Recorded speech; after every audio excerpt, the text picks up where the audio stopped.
Hi guys, thanks for tuning into my channel. Today I'm making a traveling charcuterie board. Now this board in particular is for our Thanksgiving dinner appetizers. So we eat appetizers leading up to our big dinner, so we kind of eat all day long, and the meat and cheese tray is always the favorite. So I was the first to volunteer to bring this one. I had a lot of fun putting it together, and I hope you really enjoy what you see and you give it a try yourself. Thanks for tuning in.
My charcuterie board is complete.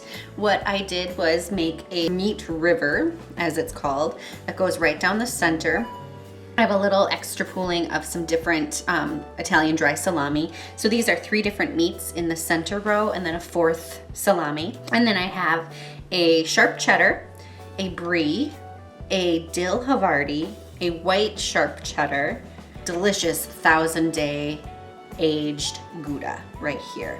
The Italian dried salami made into a little almost cornucopia and filled with a chive and garlic cream cheese. And I made the cream cheese using dried garlic and also dried chives. So that is what the filling is, and then I just toothpick them together and voila, my charcuterie. Hey guys, thanks for tuning into my channel.